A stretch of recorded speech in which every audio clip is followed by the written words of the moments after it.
Income tax file ചെയ്യുന്നത്. എൻ്റെ അല്ല, ഒരു ക്ലയൻറ്റിൻ്റെ. ഒരു കഥ കേട്ടിട്ട് കുറച്ച് നാളായി. നല്ല ആ ക്ലയൻറ്റ് ബാംഗ്ലൂരിൽ ഒരു IT കമ്പനിയിൽ മാനേജറാണ്. പുള്ളിയുടെ salary per month 6 lakhs per month. അപ്പോൾ ഏകദേശം 70 to 73 lakhs വെച്ചോളൂ. യെസ്, പുള്ളി അടച്ച ഇൻകം ടാക്സ് ഞാൻ കണ്ടിരുന്നുണ്ടോ? ഈ 73 ലക്ഷം രൂപയാണ് പുള്ളിയുടെ റവന്യൂ. അതിൽ 22,56,000 രൂപയാണ് ഇൻകം ടാക്സ്. സോ ഓൾമോസ്റ്റ് 30% അല്ലേ? ശരിയാണോ? 72 ലക്ഷത്തിൽ നിന്ന് 22 പോയി കഴിഞ്ഞാൽ ബാക്കി 50 ഉണ്ടാവുള്ളൂ. ശരിയല്ലേ? ബാക്കി 50 ലക്ഷം ഉണ്ടാവുള്ളൂ. അതല്ലേ പ്രോഫിറ്റ് ആഫ്റ്റർ ടാക്സ് അല്ലെങ്കിൽ ഇൻകം ആഫ്റ്റർ ടാക്സ്? അതല്ലേ? 22 ലക്ഷം രൂപ ടാക്സ് എന്ന് പറയുമ്പോൾ എത്ര മാസം അയാൾ ഗവൺമെന്റിന് വേണ്ടി വർക്ക് ചെയ്യുന്നുണ്ട്? 3 to 4 months അല്ലേ? 3-4 മാസം അങ്ങേര് വർക്ക് ചെയ്യുന്ന ആർക്ക് വേണ്ടിയിട്ടാണ്? മോദിജിക്ക് വേണ്ടിയിട്ടാണ് അല്ലേ?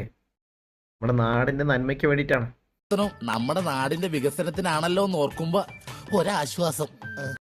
ഇയാൾക്ക് 72 ലക്ഷം രൂപ ശമ്പളം കിട്ടിയതിൽ 22 പോയി കഴിഞ്ഞാൽ ബാക്കി എത്രയുണ്ട്? 50 ലക്ഷം ഇല്ലേ?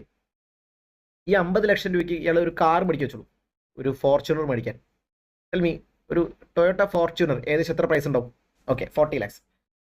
ഈ 40 lakhs കാറില്ലേ മക്കളെ, എത്രയാണ് അതിലിട്ട് അടയ്ക്കാനുള്ള ടാക്സ് എന്നില്ലേ?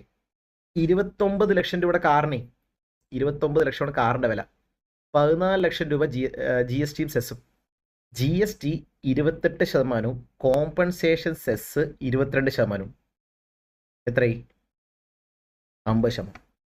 50%. കയ്യിൽ എത്ര പൈസ ഉണ്ടെന്നറിയോ? ഇല്ല.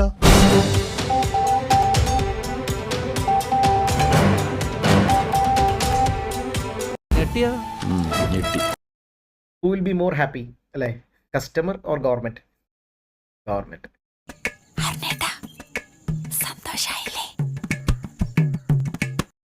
അശ്വിൻ അയച്ച മെസ്സേജ് ഗംഭീരം. വെൽ ഡൺ ഡാ, വെൽ ഡൺ. അൺഎംപ്ലോയ്മെന്റ് നല്ലതെന്ന്. This entertaining, my patience is waning.